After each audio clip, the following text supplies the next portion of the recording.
श्री योग वासिष्ठ महारामायण निर्वाण प्रकरण सर्ग 156। श्री वशिष्ठ जी बोले, हे रामचंद्र जी, जैसे जल में लहरें और तरंगे उठती है सो जल रूप है, वैसे ही आत्मा में रूप अवलोक और मनस्कार फुरते हैं सो सब आत्म रूप है, भिन्न नहीं।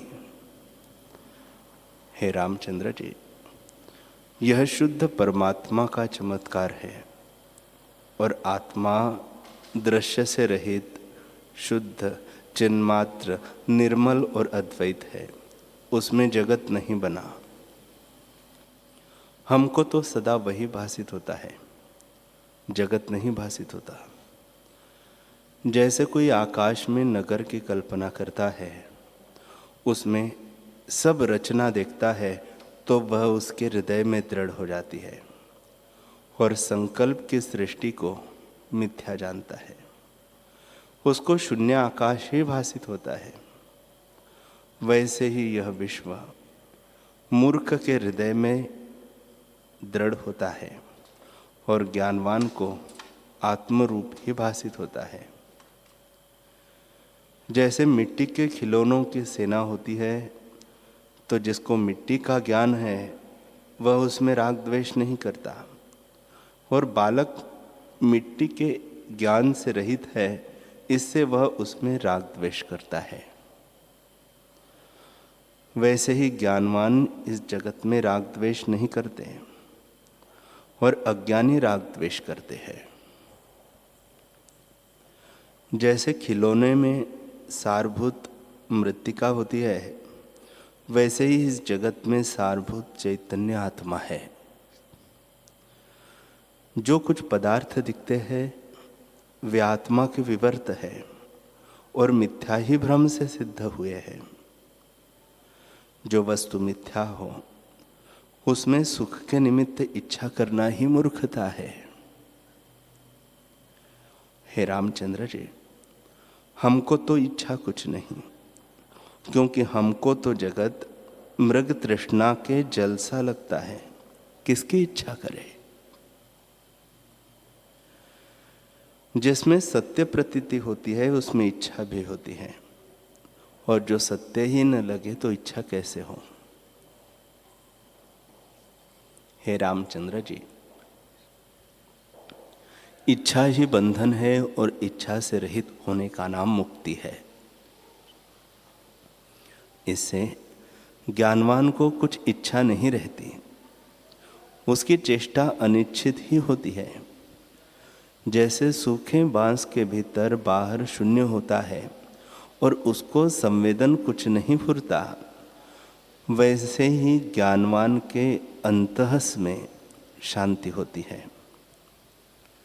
अंतस में कोई संकल्प नहीं उठता और बाहर भी कोई उपाधि नहीं, उसकी चेष्टा निसंकल्प निरुपाधि होती है।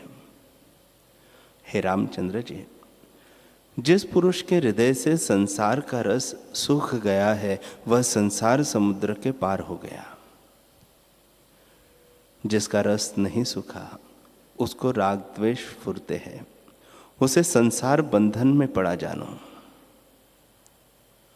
हे रामचंद्र जी, मैं तुमसे ऐसी समाधि कहता हूं जो सुख से प्राप्त हो और जिससे जीव मुक्त हो। सब इच्छाओं से रहित होना ही परम समाधि है। जिस पुरुष के मन में इच्छा उठती है उसको उपदेश भी नहीं लगता। जैसे आरसी के ऊपर मोती नहीं ठहरता, वैसे ही उसके हृदय में उपदेश नहीं ठहरता। इच्छा ही जीव को दीन करती है। इच्छा से रहित मनुष्य शांत रूप होता है, फिर शांति के लिए कुछ कर्तव्य नहीं रहता। हे रामचंद्र जी, हम तो इच्छा रहित है, इससे हमारे भीतर बाहर शांति है और हमारे लिए करने योग्य कर्तव्य कुछ नहीं। यह सब चेष्टा प्रारब्ध के अनुसार और राग द्वेष से रहित होती है। हम बोलते हैं परंतु बांसुरी की तरह है। जैसे बांसुरी अहंकार से रहित बोलती है, वैसे ही ज्ञानवान अहंकार से रहित है और स्वाद को ग्रहण करते हैं। जैसे कलछी सब व्यंजनों में डाली जाती है और उसी के द्वारा सब व्यंजन निकाले जाते हैं, परंतु उसको उनसे कुछ राग द्वेष नहीं होता। वैसे ही ज्ञानवान स्वाद लेता है। जैसे पवन भली बुरी गंध को लेता है, परंतु उसमें राग द्वेष से रहित है, वैसे ही ज्ञानवान राग द्वेष के संवेदन से रहित रहकर गंध को लेता है।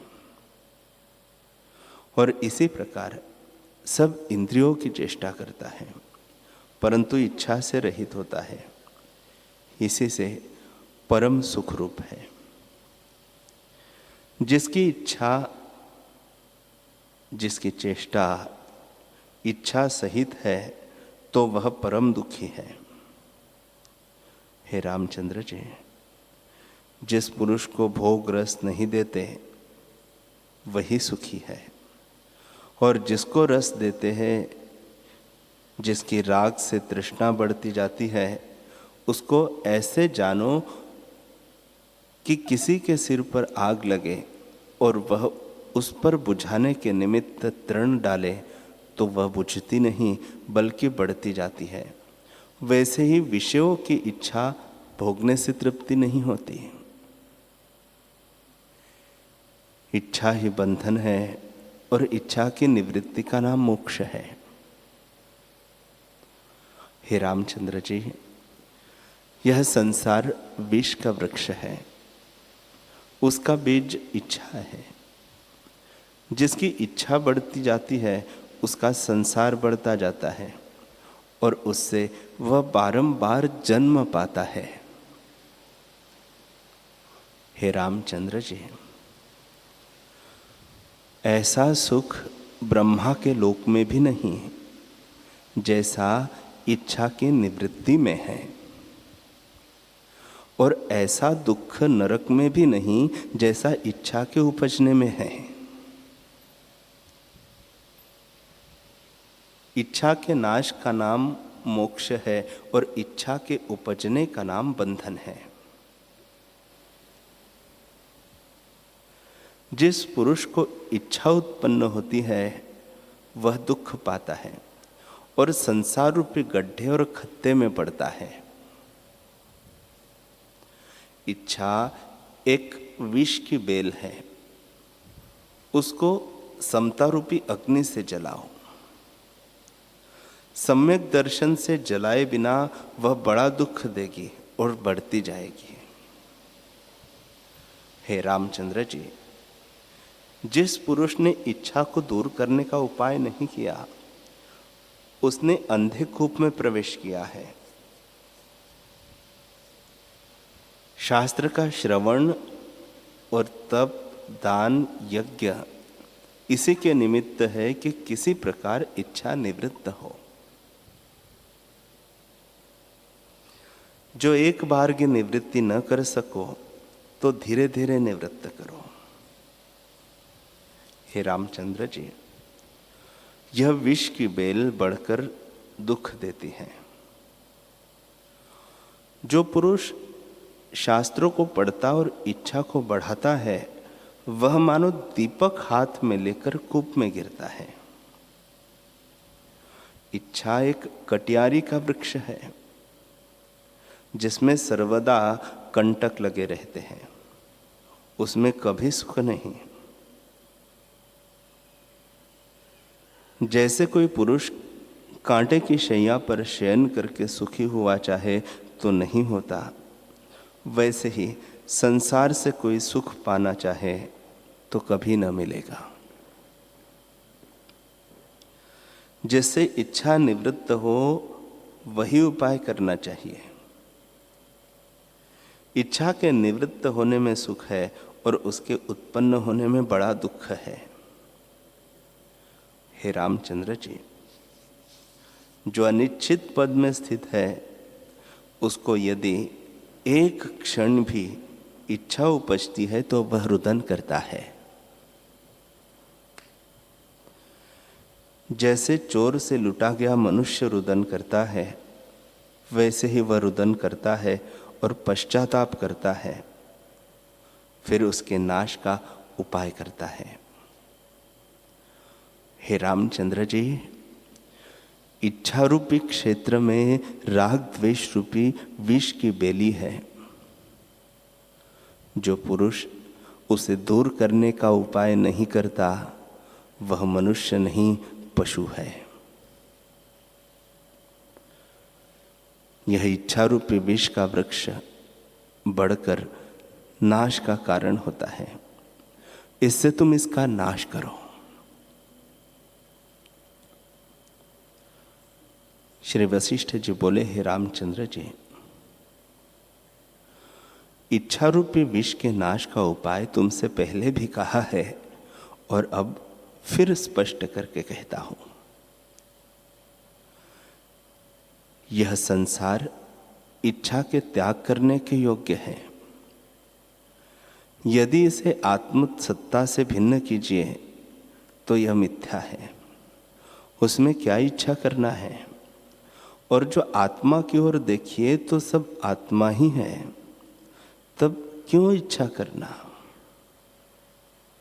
इच्छा दूसरे में होती है, पर वास्तव में दूसरा तो कुछ है ही नहीं, तो इच्छा किसकी कीजिए? हे रामचंद्र जी, दृष्टा और दृश्य भी मिथ्या है। दृष्टा इंद्रिया और दृश्य विषय, ग्राहक इंद्रिया और ग्राह्य विषय अविचार सिद्ध है, भ्रम से भासित होते हैं। आत्मा में कोई नहीं।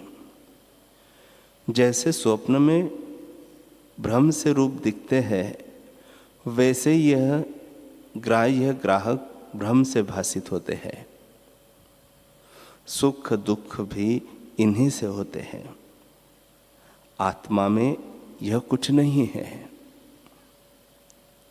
हे रामचंद्र जी, दृष्टा, दर्शन और दृश्य तीनों ब्रह्म में कल्पित है। वास्तव में सब ब्रह्म ही है। चिरकाल से हम खोज रहे हैं, परंतु द्वैत हमको नजर नहीं आता। एक ब्रह्म सत्ता ही ज्यों की त्यों भासित होती है, जो निराभास, फुरने से रहित और ज्ञान रूप है। वह आकाश से भी सूक्ष्म है और सब जगत भी वही है, वही मैं हूं। हे रामचंद्र जी, जैसे जल में तरंग, आकाश में शून्यता, पवन में स्पंदन और अग्नि में उष्णता सब वही अनन्य रूप है, वैसे ही आत्मा में जगत अनन्य रूप है। आत्मा ही विश्व आकार होकर भासित होता है और कुछ नहीं हुआ। हे रामचंद्र जी, जो वही है, तब इच्छा किसकी करते हो? जब मैं तुमसे यह मोक्ष का उपाय कहता हूं, तब तुम अपने को क्यों बंधन में डालते हो? बड़ा बंधन इच्छा ही है। जिस पुरुष की इच्छा बढ़ती जाती है वह जगत रूपी वन का मृग है। उस पशु का संग कभी न करना। मूर्ख का संग बुद्धि का विपर्य कर डालता है। इसे विपर्य बुद्धि को त्याग कर आत्मपद में स्थित हो जाओ। विश्व भी सब तुम्हारा अनुभव है। इसका सुख दुख विद्यमान भी दिखता है, परंतु आत्मा में भ्रममात्र भासित है, कुछ है नहीं। विश्व भी आनंद रूप शिव ही है। तुम विचार करके देखो, दूसरा तो कुछ नहीं है। जैसे मृत्तिका में नाना प्रकार की सेना, हाथी, घोड़ा आदि होते हैं, परंतु मृत्तिका से भिन्न कुछ नहीं है, वैसे ही सब विश्व आत्मस्वरूप है, भिन्न नहीं। उसमें कारण कार्य भाव देखना भी मूर्खता है, क्योंकि जब दूसरी वस्तु ही नहीं है तब कारण कार्य किसका हो और इच्छा किसकी करते हो। जिस संसार की इच्छा करते हो वह है ही नहीं।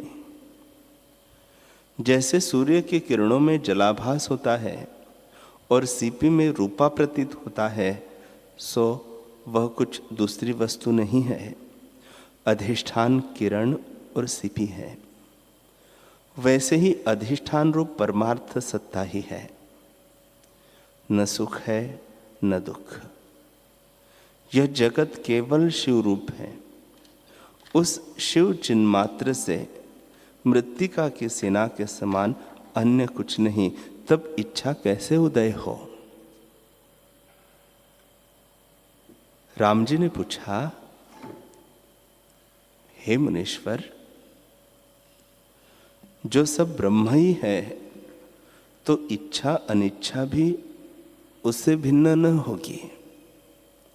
इच्छा उदय हो चाहे न हो, फिर आप कैसे कहते हैं कि इच्छा का त्याग करो।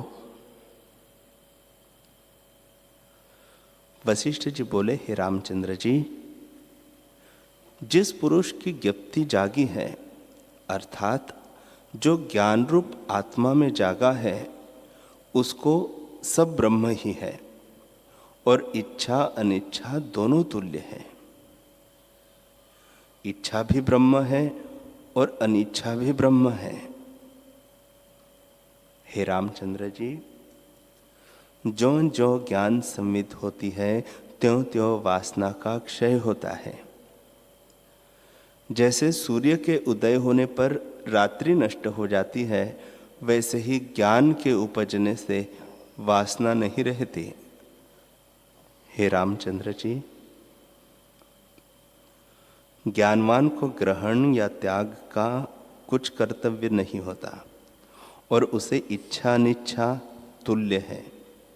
यद्यपि ऐसा ही है, तथापि स्वाभाविक रूप से ही उसे वासना नहीं रहती। जैसे सूर्य के उदय होने पर अंधकार नहीं रहता, वैसे ही आत्मा का साक्षात्कार होने पर द्वैत वासना नहीं रहती। ज्यों ज्यों ज्ञान कला जागती है, त्यों त्यों द्वैत का नाश होता जाता है और द्वैत के निवृत्त होने से वासना भी निवृत्त हो जाती है। हे रामचंद्र जी, उसको ज्यों ज्यों स्वरूपानंद प्राप्त होता है, त्यों त्यों संसार निरस होता जाता है और जब संसार निरस हो गया तब वासना किसकी करे। हे रामचंद्र जी,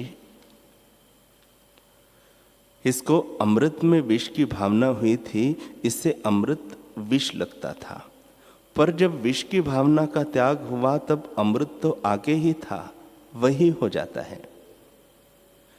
वैसे ही जो कुछ तुमको भासित होता है सो सब ब्रह्मरूपी अमृत ही है। जब उस ब्रह्मरूपी अमृत में अज्ञान से जगत रूपी विष की भावना होती है, तब जीव दुख पाता है और जब संसार की भावना त्यागी तब आनंद स्वरूप ही है। उसको करना न करना दोनों तुल्य है। यद्यपि ज्ञानवान में इच्छा देख पड़ती है तो भी उसके निश्चय में नहीं है। उसकी इच्छा भी अनिच्छा ही है, क्योंकि उसके हृदय में संसार की भावना नहीं, तब इच्छा किसकी रहे। हे रामचंद्र जी, यह संसार है नहीं, हमको तो आकाश रूप शून्य भासित होता है। जैसे और के मनोराज्य में आने जाने का खेद नहीं होता, वैसे ही यह जगत हमको और की चिंतना सदृश है। जैसे किसी पुरुष ने मनोराज्य से मार्ग में कोई स्थान रचकर उसमें किवाड़ लगाए हो और नाना प्रकार का प्रपंच रचा हो, तो दूसरे पुरुष को उसमें जाने के लिए कोई नहीं रोकता, और न कोई किवाड़ है न कोई पदार्थ है। उसको शून्य मार्ग का निश्चय होता है। वैसे ही हमको तो सब प्रपंच शून्य ही प्रतीत होता है। अज्ञानी के हृदय में हमारी चेष्टा है, पर हमको ब्रह्म से भिन्न कुछ नहीं दिखता। हे रामचंद्र जी, जिसको जगत ही न दिखे उसको इच्छा किसकी हो? जिसके हृदय में संसार की सत्यता है उसको इच्छा भी फुरती है, और उसके हृदय में राग द्वेष भी उठता है। जिसके हृदय में राग द्वेष उठता हो तो जानिए कि उसके हृदय में संसार सत्ता स्थित है, और जिसको नाना पदार्थ सहित संसार सत्य प्रतीत होता हो वह मूर्ख है। वह अज्ञान निद्रा में सोया हुआ है। जैसे निद्रा दोष से कोई स्वप्न में अपना मरण देखता है, वैसे ही जिसको यह जगत सत्य लगता है वह निद्रा में सोया हुआ है।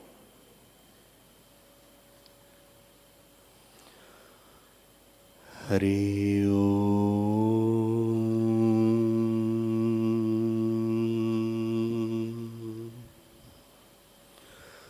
हरि ओम।